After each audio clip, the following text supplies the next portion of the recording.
Si vous calculez qu'ici il vous faut 1200 euros par mois et que vous gagnez 2000 euros, vous avez 800 euros qui vous restent. Y compris les dettes et tout le reste, hein, parce que là-dedans tout s'additionne. Hein. Et alors si vous voulez faire des économies, vous pouvez mettre 850 ou vous pouvez les mettre sur votre compte courant normal et vous dire que vous mettez 100 euros sur un compte épargne ou sur un livret.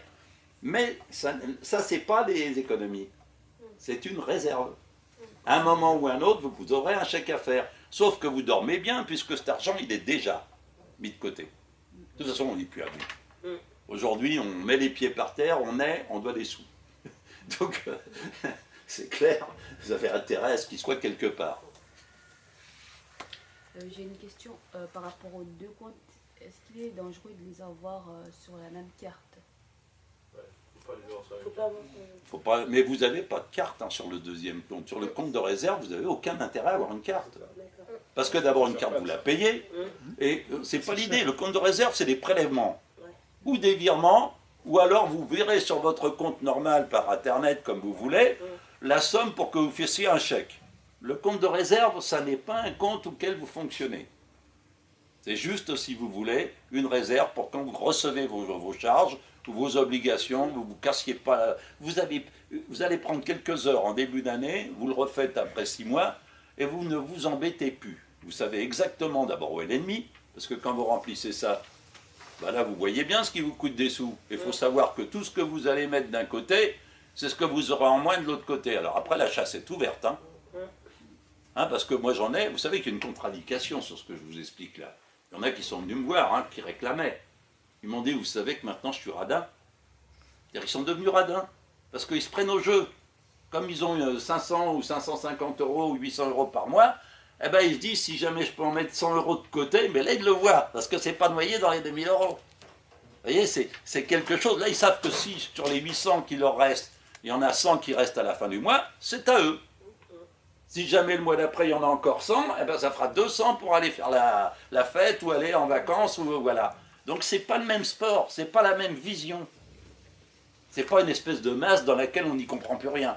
Entre ce qui est à nous, ou alors on dit, bah, si jamais il m'en reste un peu, bah, j'essaierai de partir en vacances. Ou alors je vais anticiper un peu, je vais en prendre un peu, mais le mois prochain, ça ira mieux. Ça va jamais mieux. Hein. Par contre, en général, si une tuile est arrivée, je peux vous dire qu'elle arrive. Mais ça, c'est vraiment la chose la plus intéressante qui soit. Et c'est très simple, puisqu'en début d'année, bon, si vous ne le faites pas en début d'année, il faut considérer les 2 mois ou les 3 mois où vous ne l'avez pas fait.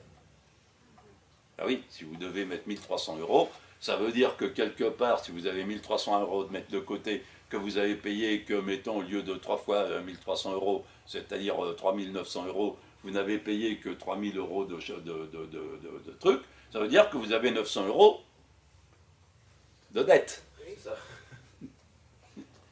Parce que vous ne les avez pas sur la réserve. Donc à un moment ou un autre, il y a quelqu'un qui va vous faire coucou, il me faut des sous. Donc vous avez intérêt à charger un peu au départ. Et ce que je viens de vous expliquer là, on le fait depuis près d'1 an, hein, Guy, et les gens sont hyper contents. Parce que c'est plus le stress, vous voyez. Et puis c'est même intéressant, parce qu'on s'aperçoit qu'on peut faire des économies. Vous savez, les gens qui ont de l'argent, c'est ceux qui ont de l'argent. Je suis désolé. C'est-à-dire que l'argent appelle l'argent. Je vais vous donner un exemple. Vous allez, par exemple, dans un magasin. Vous n'avez pas d'argent. Vous allez être raisonnable 1 fois, 2 fois, 3 fois. À la 3e fois, vous bouffez l'électricité ou le loyer. Parce qu'il y a un moment où il y en a marre. On craque. Imaginez que vous avez mis 1000 euros de côté, parce que là, vous avez les moyens de le faire.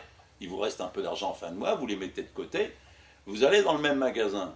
Vous avez 2 solutions. Vous allez vous dire, oh bah oui, mais ça, ce que j'ai vu à l'extérieur, c'était bien, mais là, c'est pas terrible. Puis j'ai déjà à peu près la même chose. J'ai pas envie de dépenser mes 1000 euros pour cette cochonnerie-là. Vous ressortez. La seule différence, c'est que vous n'êtes pas frustré puisque vous avez les moyens de vous l'offrir. Et le regard de la vendeuse, vous vous en foutez complètement. Parce que vous pouvez faire le chèque.